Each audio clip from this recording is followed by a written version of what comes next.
السلام علیکم ورحمۃ اللہ وبرکاتہ۔ ناظرین، اصلاح خواتین میں تہذیب ٹی وی پر آپ کا استقبال ہے۔ میں مجاز الحق ایک نئے ٹاپک کے ساتھ آپ کے سامنے حاضر ہوں۔ آج کا جو ٹاپک ہے وہ اسلامی عورت اور اس کی ذمہ داریاں۔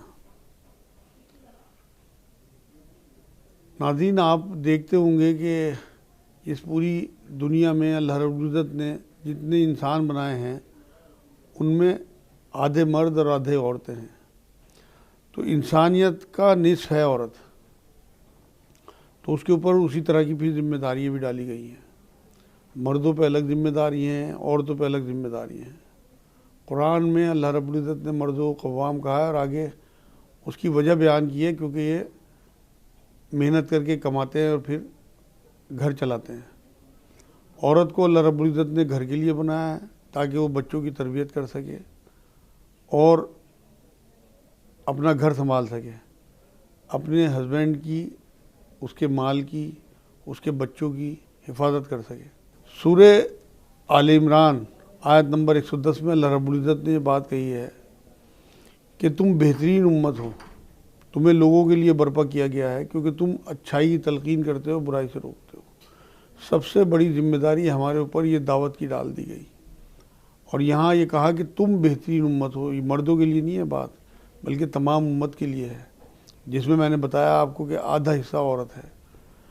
تو عورتوں کو عورتوں میں تبلیغ کرنی ہے اور مردوں کو مردوں میں تبلیغ کرنی ہے۔ جو رشتے ہمارے ہاں ہیں عورتوں سے متعلق، ہر ایک کی الگ الگ ذمہ داری اللہ رب العزت نے رکھی ہے۔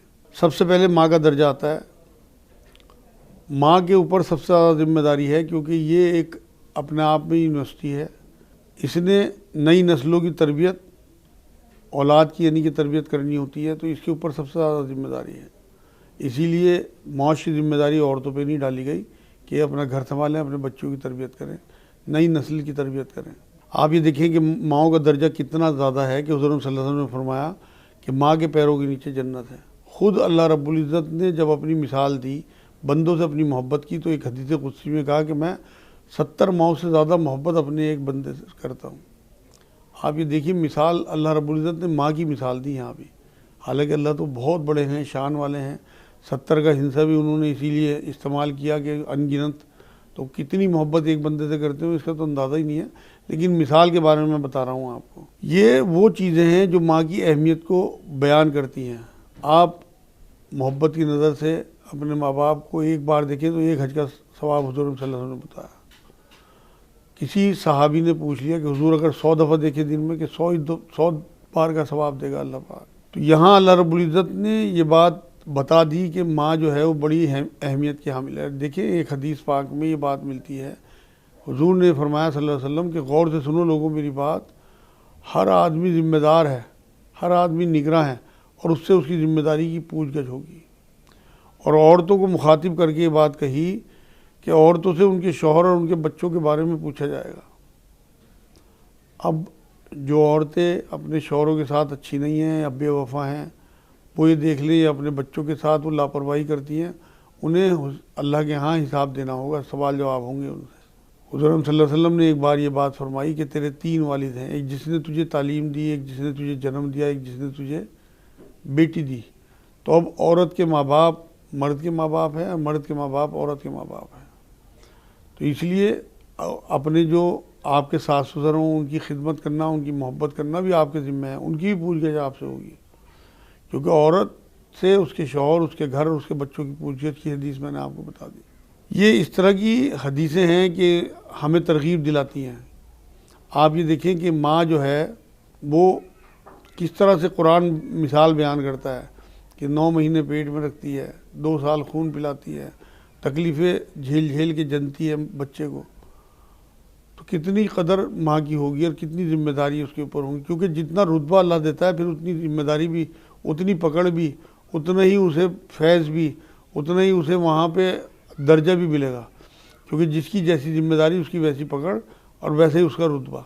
یہ بہت مشہور بات ہے۔ آپ یہ دیکھیں کہ ماؤں کے معاملے میں اللہ رب العزت کے رسول صلی اللہ علیہ وسلم کی بارہا حدیثیں ہیں۔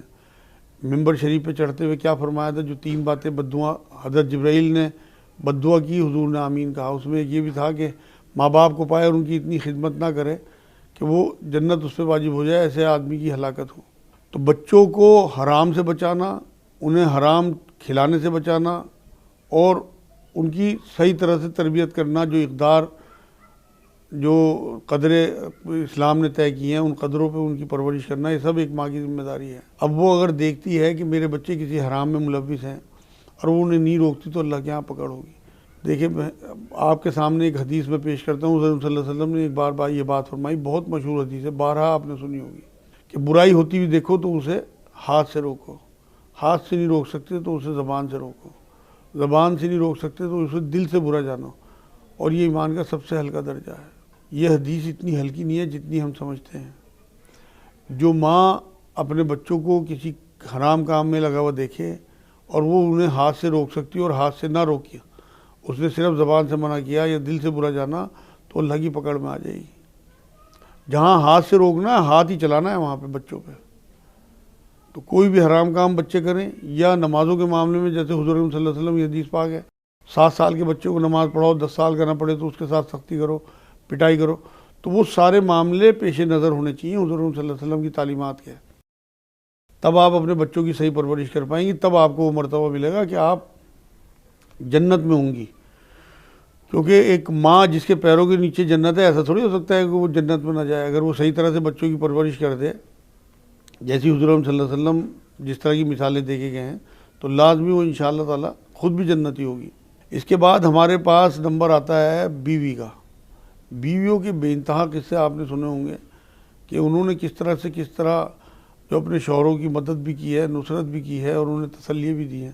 سب سے پہلے میں مثال پیش کرتا ہوں حضور صلی اللہ علیہ وسلم کی ہی، کہ حضرت خدیجہ رضی اللہ تعالیٰ عنہا جب حضور صلی اللہ علیہ وسلم پہ وحی آنی شروع ہوئی تو پہلی دوسری وحی میں ہی حضور صلی اللہ علیہ وسلم کی حالت خراب ہو گئی، کیونکہ اتنے بڑے اللہ کا اتنا بڑا کلام اور ایک چھوٹے سے دل پہ اللہ اتار رہے تھے۔ تو حضور جو ہے وہ بڑے پریشان، ڈپریشن میں، اور گھر آ کے کہا، وہ بہت مشہور آیتیں ہیں قرآن کی کہ مجھے کمبل اڑا دو، مجھے حدیث پاک میں بھی سارا معاملہ آتا ہے۔ تو وہاں جو منہ سے نکلا حضور صلی اللہ علیہ وسلم کے کہ میں تو مر جاؤں گا، ختم ہو جاؤں گا، تو وہاں معاذ اللہ پھر اس کے بعد حضرت خدیجہ کی جو تسلی ہے کہ حضور آپ بیواؤں کے سر پہ ہاتھ رکھتے ہو، آپ کفالت کرتے ہو یتیموں کی، آپ مدد کرتے ہو، مدد جن کا کوئی مدد کرنے والا نہیں ہوتا، آپ کو اللہ ضائع نہیں کرے گا۔ اس تسلی سے آپ یقین کریں حضور صلی اللہ علیہ وسلم کو وہ حوصلہ ملا جو پھر باقی کی تمام زندگی میں، حضور کی 23 سال کی زندگی میں، وہ اس حوصلے کے ساتھ آگے بڑھتے رہے۔ اور اس بات کو حضور صلی اللہ علیہ وسلم کہتے بھی تھے کہ خدیجہ نے میرا اس ٹائم ساتھ دیا جب کسی نے میرا ساتھ نہیں دیا تھا۔ اور بہت سارے موقع ایسے ہیں کہ حضرت خدیجہ نے حضور صلی اللہ علیہ وسلم کی بہت تسلی کی ہے اور بہت ان کو حوصلہ افزائی کی ہے۔ اس میں اور بھی ازواج ہیں، آپ کو میں ایک واقعہ اور یاد دلاتا ہوں کہ جیسے صلح حدیبیہ میں حضرت ام سلمہ ساتھ تھیں حضور صلی اللہ علیہ وسلم کے سفر میں۔ جب حضور صلی اللہ علیہ وسلم نے یہ آرڈر کیا کہ تمام لوگ اپنے اپنے لائے ہوئے جانور ذبح کر دیں، تو کیونکہ ایک غم کی کیفیت تھی صحابہ کے دلوں پر، تو ایک بھی صحابی اپنی جگہ سے نہیں ہلا اپنا جانور جو ہے وہ ذبح کرنے کے لیے۔ حضور کو بڑا غم ہوا، اور حضور بہت غم زدہ ہو کے اپنے حجرے میں جب گئے ہیں وہاں اپنے خیمے میں، تو وہاں ام سلمہ رضی اللہ تعالیٰ عنہ موجود تھیں۔ انہوں نے پوچھا حضور کیا بات؟ تو حضور نے پوری بات بتائی کہ ایسا کبھی نہیں ہوا کہ جو میرے جانثار صحابہ ہیں وہ میرا کوئی حکم ٹال دیں، اور ایک بھی سننے کے لیے اس ٹائم تیار نہیں ہے۔ تب حضرت ام سلمہ رضی اللہ تعالیٰ عنہ نے یہ بات کہی کہ حضور یہ غم کی وجہ سے ان کے کان بند ہیں، ان کے دل بند ہیں، ان کے دماغ بند ہیں۔ ایسا نہیں ہے کہ آپ کی حکم دولی کر رہے ہوں، بلکہ ان کی سمجھ میں نہیں آ رہی بات۔ آپ جا کے اپنا جانور ذبح کریں، یہ انشاءاللہ سب اپنے اپنے جانور ذبح کر دیں۔ حضور صلی اللہ علیہ وسلم نے اپنی ان زوجہ محترمہ کی بات مانی اور باہر جا کے اپنا جانور ذبح کیا۔ دیکھتے ہی دیکھتے تمام صحابہ نے اپنے جانور ذبح کر دیے۔ آپ یہ دیکھیں کہ کتنا بڑا احسان ہے ہماری اس ماں کا پوری امت پہ، کہ اگر خدا نخواستہ اس دن حضور صلی اللہ علیہ وسلم ایک نبی کی اگر حکم عدولی ان صحابہ سے ہو جاتی تو ساری عمر اللہ انہیں معاف نہ کرتا، لیکن یہ اللہ کی مشیت تھی، اسے پتہ تھا کس طرح سے ہونا ہے۔ تو ایک عورت کے مشورے پہ حضور صلی اللہ علیہ وسلم نے جا کے اپنی بیوی کے مشورے پہ وہ کام کیا، اور اس کے بعد وہ تمام معاملہ جو ہے وہ رفع دفع ہو گیا اور سب کچھ اسموتھلی آگے چلنے لگا۔ اور بھی بہت ساری جگہ ایسی آتی ہیں کہ کہ حضور اپنی ازواج سے مشورہ کرتے تھے، ان کی قدر کرتے تھے اور ان کے مشوروں کی قیمت جانتے تھے، اور اس پہ پھر اگر صحیح مشورہ ہو تو اس پہ عمل بھی کیا کرتے تھے۔ تو اپنی عورتوں سے مشورہ کرنا بھی سنت ہے۔ تو بیویوں کے اتنے معاملے بھرے پڑے ہیں کہ اگر میں اسی پہ بولتا رہوں تو کئی ایپیسوڈ آ جائیں گے۔ ام سلیم رضی اللہ تعالیٰ عنہ ایک صحابیہ ہوئی ہیں، وہ شادی شدہ تھیں۔ جب ان کے ہسبینڈ کی ڈیتھ ہوئی تو عدت کے بعد ابو طلحہ رضی اللہ تعالیٰ عنہ ایک صحابی تھے، بہت ہی خوبصورت، مطلب حسین و جمیل اس علاقے کے سمجھے جاتے تھے، اور بہت پیسے والے، بہت رتبہ تھا ان کا۔ تو وہ رشتہ لے کے ان کے پاس پہنچے، لیکن تب تک وہ ایمان میں نہیں آئے تھے۔ تب انہوں نے یہ بات کہی کہ آپ کا رشتہ چھوڑنے والا تو نہیں ہے، لیکن میرا آپ سے نکاح نہیں ہو سکتا کیونکہ میں مومنہ ہوں اور آپ ایمان میں نہیں آئے۔ تو وہ ان کی اس آفر پہ ایمان میں آ گئے۔ آپ یہ دیکھیے کہ ایک صحابی ایمان میں آئے ایک لیڈی کی وجہ سے، اس کی تو نجات ہو گئی، کیونکہ خود حضور صلی اللہ علیہ وسلم کی حدیث پاک آپ کے سامنے ہے کہ اے علی، اگر ایک انسان بھی تیری وجہ سے نجات پا گیا تو تیری نجات کے لیے کافی ہے۔ تو ام سلیم رضی اللہ تعالیٰ عنہ کے کہنے پہ حضرت ابو طلحہ صاحب جو ہیں وہ ایمان میں آ گئے تھے۔ ان کے اور بھی بہت سارے واقعے ہیں کہ ایک بار وہ سفر سے واپس آئے، بچے کی ڈیتھ ہو گئی، رات میں آ کے وہ تھکے ہوئے تھے، بیوی سے ہم بستری بھی کی، بیوی نے کچھ نہیں شو ہونے دیا، بچے کی ڈیڈ باڈی وہیں پڑی رہی۔ یہ بہت مشہور واقعہ آپ نے سنا، وہ بھی انہی صحابیہ کا ہے۔ یہ بڑی دلیر عورت تھی اور ان کے ایسے ایسے کارنامے روایتوں میں لکھے ہوئے ہیں کہ اشش کرتا ہے دل پڑھ کے، مطلب طبیعت خوش ہوتی ہے کہ ہماری ماؤں کا یہ حال تھا۔ آپ اندازہ تو کریں کہ ایک بیوی کے حقوق کیا کیا ہو سکتے ہیں۔ رسول اکرم صلی اللہ علیہ وسلم عورتوں سے بے انتہا محبت کرتے تھے، اپنی بیویوں سے ان کے حقوق ادا کرتے تھے، اور یہ فرماتے تھے کہ تم میں بہترین ہیں وہ لوگ جو اپنی بیویوں کے ساتھ اچھے ہیں۔ خاص طور سے مطلب حضرت عائشہ کی تو بے انتہا محبت کرتے تھے، انہیں ان کے ساتھ دوڑ لگاتے تھے، انہیں تماشے دکھاتے تھے، ان کے لیے کھلونے لا کے دیتے تھے کیونکہ وہ کم عمر تھی۔ جس جگہ ہونٹ لگا کے حضرت عائشہ پیالے میں پانی پیتی تھی، حضور وہیں ہونٹ لگاتے تھے۔ اتنی محبت، اسی طرح سے ان کی ازواج کو بھی بے انتہا محبت تھی۔ جب ایک بار اللہ کی طرف سے آفر ملی کہ تم چاہے نبی کو چن لو یا مال کو چن لو، تو تمام ازواج نے اس ٹائم جتنی موجود تھی سب نے حضور صلی اللہ علیہ وسلم کو چنا، ایک نے بھی مال نہیں چنا۔ تو یہ وہ محبتیں تھیں جو شوہروں سے انہوں نے دکھائی ہیں، اپنے شوہر سے، ازواج مطہرات ہوں یا صحابیات ہوں۔ آپ یہ دیکھیں کہ اس کے بعد آپ آئیں تیسرے رشتے پہ، وہ بیٹی کا رشتہ ہے۔ حضرت فاطمہ رضی اللہ تعالیٰ عنہ حضور کی چہیتی بیٹی، اللہ رب العزت نے حضور کو بیٹیوں سے نوازا۔ جب پہلی بیٹی کی پیدائش ہوئی، خادمہ نے آ کے حضور کو خبر دی تو حضور کا چہرہ چمک گیا، دمک گیا، اور خوشی کے مارے حضور صلی اللہ علیہ وسلم دوڑے اور حضرت خدیجہ کو جا کے انہیں مبارکباد دی اور بیٹی کو اٹھا کے گلے لگایا۔ مطلب بیٹی ہونے پہ اتنے خوش ہوئے۔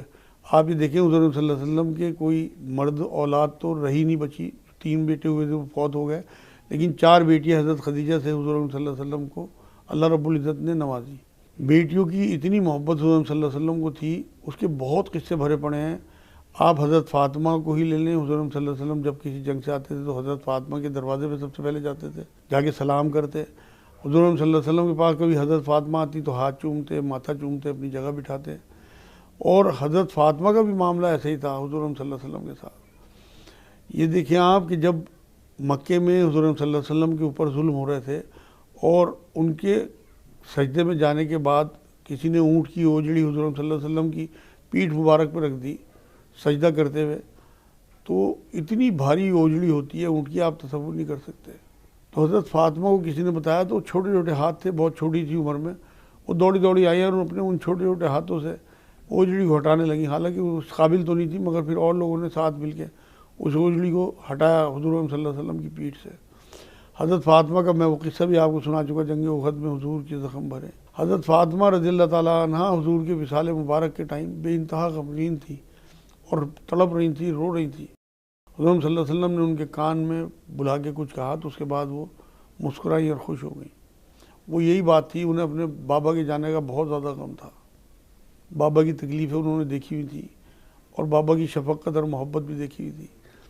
تو حضور صلی اللہ علیہ وسلم کے جانے کا غم تھا تو حضور نے ان کے کان میں بلا کے یہی بات کہی تھی جو روایتوں میں درج ہے، انہوں نے بعد میں بتائی کہ میرے بعد میرے آنے والے اہل بیت میں سب سے پہلے آپ ہوں گی حضرت فاطمہ۔ اور وہی ہوا، چند دنوں کے بعد حضور صلی اللہ علیہ وسلم کے پاس چلی گئی حضرت فاطمہ رضی اللہ تعالیٰ عنہ۔ اتنی محبت تھی اپنے والد سے. کبھی کوئی دکھی حضرت فاطمہ کے پاس آتا تھا تو یہ کہتی تھی کہ کسی کو اپنے دکھ زیادہ لگیں تو میرے والد کی طرف دیکھ لیا کرو. تو یہ بیٹی کی ذمہ داری ہے. اس میں بہت ساری چیزیں ایسی آتی ہیں کہ حضور صلی اللہ علیہ وسلم کو اپنی بیٹیوں سے کتنی محبت تھی. ایک بار جنگ بدر کے جب قیدی اکٹھے ہوئے, اس میں حضرت ابو العاص رضی اللہ تعالیٰ عنہ جو بعد میں ایمان میں آ گئے تو اس ٹائم ایمان میں نہیں تھے, وہ بھی قیدی بن کے گئے, جو حضور کے داماد تھے. حضرت زینب رضی اللہ تعالیٰ عنہ ان کے نکاح میں تھی.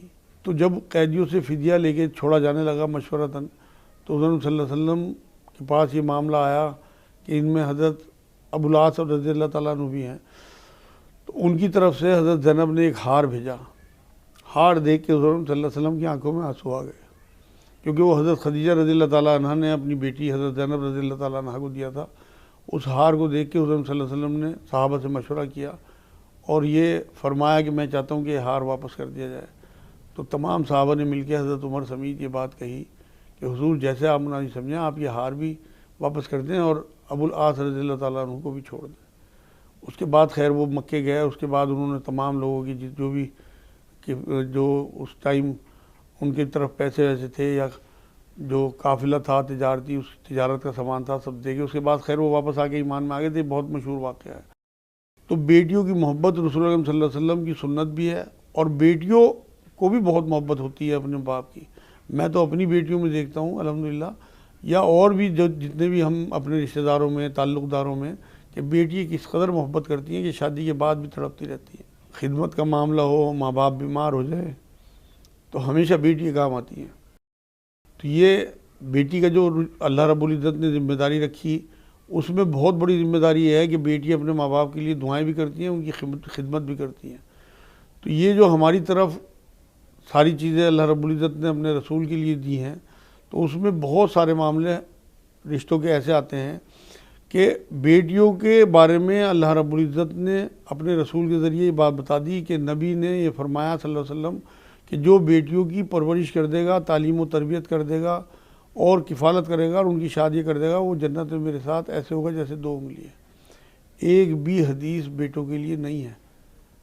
بیٹے بھی اگر فرما بردار ہوں تو انشاءاللہ جنت کے حقدار ہوں گے اور ماں باپ کو بھی جنت میں لے کے جائیں گے, مطلب صدقہ جاریہ بن جائیں گے.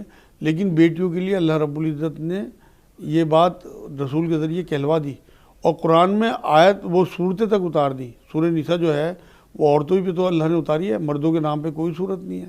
تو یہ بھی اس بات کی اہمیت بتاتی ہے کہ اللہ کی نظر میں عورتوں کی کتنی اہمیت ہے. آپ یہ دیکھیں کہ جب ایک بار نبی اکرم صلی اللہ علیہ وسلم کے پاس عورتیں اکٹھی ہو کے پہنچیں کہ حضور ساری جو آیتیں آتی ہیں وہ صرف مردوں سے مخاطب ہو کے اللہ کہتے ہیں, یہ کیا وجہ ہے؟ تو اللہ کو اتنی بات یہ ان کی پسند آئی کہ اللہ نے قرآن میں آیتیں اتار دی جس میں مومن عورتیں, مومن مرد, اور ان کی بھی پوری صفات وہ قرآن میں آئی ہیں. تو یہاں اللہ کی نظر میں عورت مرد دونوں برابر ہیں, صرف ذمہ داریوں کا فرق ہے. یہ بات جو لوگ کہتے ہیں کہ عورت کیوں نہیں نبی بنائی گئی, یا عورت کو وراثت میں آدھا حصہ کیوں ہے, یا عورت کو گھر میں کیوں بند کیا گیا, اس میں ساری حکمتیں ہیں. ان پہ پورے ایپیسوڈ انشاءاللہ کریں گے. تو یہ حکمت کے تحت سارا کچھ ہے. اس کے بعد ایک رشتہ اور آتا ہے, وہ بہن کا رشتہ ہے. بہنوں کا معاملہ اللہ رب العزت نے روزی سے جوڑ دیا. آپ یہ دیکھیں نبی اکرم صلی اللہ علیہ وسلم کے پاس جب ایک صحابی آئے کہ میں بے روزگار ہوں, تو حضور نے یہی فرمایا تھا کہ اپنی بہنوں کی جو ہے وہ دعوت کرو. انہوں نے دعوت کی تو اس کے بعد واقعی ان کے اوپر جو ہے وہ روزی برسنے لگی. آپ نے دنیا میں جتنی بھی بہنیں ہیں, میں 100 کی نہیں بات کرتا, 90% بہنیں اپنی بھائیوں کے لیے دعائیں کرتی ہیں, چاہے وہ ہندو ہوں یا مسلمان ہوں. لیکن بھائی جو ہیں وہ 10% ایسے ہیں جو اپنی بہنوں کے لیے دعا کرتے ہوں گے. اتنا فرق ہے دونوں میں. تڑپتی رہتی ہیں. رکشا بندھن کا تہوار پہ میں دیکھتا ہوں کیسی خوشیاں منائی جاتی ہیں ہمارے ملک میں. ایسا پیارا مطلب تہوار یہ لگتا ہے کہ جیسے بہنوں کی عید ہو گئی ہو, جیسے ہمارے یہاں عید پہ خوشی ہوتی ہے. تو یہ وہ ساری چیزیں ہیں کہ بہنیں جو ہیں وہ اپنے بھائیوں کے لیے دعائیں بھی کرتی ہیں, ان کی خیر خواہ بھی ہیں, ان کی باتیں بھی برداشت کرتی ہیں, ان کی سختیاں برداشت کرتی ہیں. تو ذمہ داری ان کے اوپر یہ آتی ہے کہ شادی سے پہلے اپنے بھائیوں کو اگر وہ کسی چیز میں ملوث دیکھیں کہ وہ کسی غلط کام میں ملوث ہیں تو انہیں روکیں, کسی حرام کام میں ملوث ہیں تو انہیں روکیں. یہ ان کی ذمہ داری ہے, کیونکہ بہت سارے بھائی اپنی بہنوں سے بہت اٹیچ ہوتے ہیں اور اپنی بہنوں کی بات مانتے ہیں. اسی طرح بہت سارے باپ اپنی بیٹیوں سے اٹیچ ہوتے ہیں, ان کی بات مانتے ہیں. تو ان کی ذمہ داری ہے کہ اپنے باپ کو حرام کام دیکھیں, حرام کمائی کرتے ہوئے دیکھیں, گھر میں لاتے ہوئے دیکھیں تو انہیں روکیں. پیار سے، محبت سے، ادب سے، احترام سے دھمکی دیں کہ ہم کھانا نہیں کھائیں گے یا ہم آپ کے پاس نہیں آئیں گے، ہم بات نہیں کریں گے. اسی طرح بیویوں کی ذمہ داری ہے، اسی طرح ماؤں کی ذمہ داری ہے. تو وہ ساری ذمہ داریاں یہ ہیں کہ شریعت کے دائرے میں اپنے مردوں کو لائیں. کہیں کوئی کمی دیکھیں، کہیں کوئی یہ دیکھیں کہ یہ کسی ایسے حرام کام میں ملوث ہیں، تو انہیں اس طرح سے جذباتی ٹارچر کریں انہیں کہ اپنے رشتوں کا حوالہ دے کے کہ اللہ رب العزت نے آپ کو ایمان والے گھر میں پیدا کیا، جن جن چیزوں سے اللہ نے منع کیا ہے ان چیزوں سے رکنا، اور جن جن چیزوں کو کرنے کا حکم دیا ہے ان چیزوں کو کرنا آپ کی ذمہ داری ہے. تو جب یہ چیزیں آپ یہ دیکھیں نا کہ صحابیات سے بھی ثابت ہے بات کہ وہ ایمان میں لائیں اپنے مردوں. حضور صلی اللہ علیہ وسلم کے بارے میں یہ بات میں نے آپ کو بتائی کہ کس طرح سے ان کی ازواج تسلی دیتی تھی اور ایسے مشورے دیتی تھی کہ حضور صلی اللہ علیہ وسلم اس معاملے سے نکل جایا کرتے تھے. تو آپ کے ہسبینڈ بھی جب پیار محبت سے آپ بات کریں گی، لڑنے کا حساب نہ ہو، بلکہ اپنا روب نہ جمانا ہو، نہ اپنے علم کا روب، بلکہ خیر خواہی بھی تمام عورتوں کی ذمہ داری ہے. کیونکہ حضور صلی اللہ علیہ وسلم نے جب 6 ذمہ داریاں بتائی تھیں، 6 حقوق بتائے تھے ایک مسلمان کے دوسرے مسلمان پہ، تو اس میں باقی تمام حقوق کے ساتھ خیر خواہی بھی ہے. تو آپ اگر جس گھر میں سربراہ ہیں، ماں ہیں، بہن ہیں، یا بیٹی ہیں، یا نند ہیں، یا بھابھی ہیں، تو آپ کی ذمہ داری ہے کہ دوسری اور اپنی جو عورتیں ہیں وہاں پہ خواتین ہیں ان کی خیر خواہی چاہنا. ہم تو یہ دیکھتے ہیں ہمارے گھروں میں دین کی تعلیم نہ ہونے کی وجہ سے ایک دوسرے سے جلتی ہیں، حسد رکھتی ہیں، ایک دوسرے کو کرٹیسائز کرتی ہیں، ایک دوسرے کو نیچا دکھانے کی کوشش کرتی ہیں. میری بہنوں، آپ ان کی بہنیں بھی ہو، اسلامی بہنیں بھی ہو، کیونکہ قرآن میں اللہ رب العزت نے آپ کو کہا ہے تمام مسلمان بہن بھائی ہیں. تو آپ ان کی اس بہن ہونے کے ناطے، دینی بہن ہونے کے ناطے، آپ کی جو بھابھی ہے وہ چاہے دوسرے گھر سے آئی ہو لیکن اس کا پہلا رشتہ آپ سے دینی بہن ہونے کا ہے. تو یہ ذمہ داری بھی تمام عورتوں پہ آتی ہے کہ ان 6 حقوق میں خیر خواہی چاہنا اہم ترین حقوق ہے. تو ان کی خیر خواہی چاہنا، نہ کہ ان سے جیلسی رکھنا، کیونکہ وہ بھی تو ایک عورت ہیں، وہ بھی تو آپ کی بہن ہیں. تو یہ وہ ذمہ داریاں ہیں جو میں نے تھوڑی سی بیان کی ہیں. ویسے تو اتنے قصے بھرے پڑے ہیں روایتوں میں جن سے ہمیں ترغیب لینی چاہیے کہ اس ٹائم کی بہنیں کیسی تھیں صحابیات میں، اس ٹائم کی بیوییں کیسی تھیں، اس ٹائم کی مائیں کیسی تھیں، اس ٹائم کی بیٹیاں کیسی تھیں، جنہوں نے اپنے مردوں کو جو ہے وہ اس طرح سے ترغیبیں دلائی ہیں کہ وہ بہت سارے معاملوں سے نکل گئے. تو ہمیں پازیٹیوٹی دیکھنی ہے. کہیں اگر نیگیٹیوٹی دیکھیں تو اس سے اجتناب کریں، اس سے بچیں، بلکہ جہاں پازیٹیو چیز دیکھیں اسے سیکھیں. کیونکہ علم کی نہ کوئی عمر ہے نہ کوئی جگہ ہے. حضور نے فرمایا حکمت مومن کا کھویا ہوا خزانہ ہے، جہاں سے ملے لے لو. تو آپ کو اگر کسی گھر سے کوئی چیز اچھی ملتی ہے کسی اور خاتون سے، تو بالکل آپ اسے لے کے اپنے گھر میں اسے دیکھیں، ایکٹیویٹ کر کے، استعمال کر کے آپ کو کتنا فائدہ ہوتا ہے. اسی طرح سے حضور صلی اللہ علیہ وسلم پہ 63 سال کی عمر تک وہی آئی ہے. تو علم کی کوئی عمر نہیں ہے. اگر آپ نے بچپن میں قرآن نہیں پڑھا تو آپ اب پڑھیں. قرآن آپ کا پڑھا ہوا ہے، آپ نے اس کا ترجمہ نہیں پڑھا، آپ پڑھنا شروع کریں. تمام جتنے بھی عالم دین ہیں، جو بھی حضرات جنہوں نے قرآن کے ترجمے کیے ہیں، وہ ہم لوگوں کے لیے کیا ہیں، عام لوگوں کے لیے. میں قرآن کا ترجمہ کرنے کے لیے نہیں کہہ رہا آپ سے، بلکہ پڑھنے کے لیے کہہ رہا ہوں. آپ کو جس زبان میں بھی آپ کو ہندی آتی ہو، اردو آتی ہو، آپ قرآن شریف لے کے بیٹھیں اور قرآن پڑھا کریں. تو یہ ساری وہ تعلیمات ہیں، یہ ساری باتیں ہیں جو آپ کو انشاءاللہ ذمہ داریوں سے، آپ جو ذمہ داری اللہ رب العزت نے آپ کے اوپر ڈالی ہے اس سے آپ انشاءاللہ سرخرو ہوں گی. اور بہت ساری ذمہ داریاں اور بھی ہیں ہمارے اوپر. نماز کی پابندی کا معاملہ ہو، روزوں کی پابندی کا معاملہ ہو، اپنی ماؤں کے احترام کا معاملہ ہو. کیونکہ جب تک آپ بیٹی ہیں، آپ اپنی ماں کے گھر میں ہیں، تب تک اپنے بہن بھائیوں کی، اپنے ماں باپ کی اتنی خدمت کریں جیسے انہوں نے آپ کے ساتھ احسان کا سلوک کیا ہے. جس طرح بچپن سے آپ کو پالا ہے، بالکل اسی طرح سے. قرآن میں اللہ رب العزت نے دعائیں کرائی ہیں اس بات کی، سورہ بنی اسرائیل میں، کہ اللہ میرے ماں باپ پہ اس طرح سے رحم فرما جیسے انہوں نے میرے اوپر بچپن میں رحم کیا. تو آپ پہ بھی تو آپ کے ماں باپ نے رحم کیا.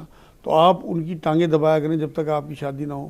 وہاں بیٹھ کے ان کی ٹانگوں میں یہ سمجھ کے کہ ان کے پیروں کے نیچے جنت ہے، حضور نے بتایا. اپنے مستقبل کے لیے دعائیں کیا کریں. یہ بھی آپ کی ذمہ داری ہے کہ اپنے بوڑھے ماں باپ کی خدمت کرنا، ان کی باتوں کو برداشت کرنا. کیونکہ اس عمر میں آ کے نہ ان کا دماغ صحیح کام کرتا ہے، نہ آنکھیں، نہ ہاتھ پیر، نہ اعضاء. تو اس لیے یہ آپ کی ذمہ داری میں آتا ہے کہ آپ نے اپنے ماں باپ کی جھڑکیوں کو، باتوں کو جو ہے وہ برداشت کرنا ہے، اور آگے کے لیے، اپنے مستقبل کے لیے اللہ رب العزت سے دعائیں مانگنی ہے، ان کے لیے رحم کی دعا کرنی ہے. آج کے شمارے میں انشاءاللہ اتنا ہی. باقی کسی اور شمارے میں اور باتیں لے کے آپ کے سامنے حاضر ہوں گا. السلام علیکم ورحمۃ اللہ وبرکاتہ. وما علینا الا البلاغ.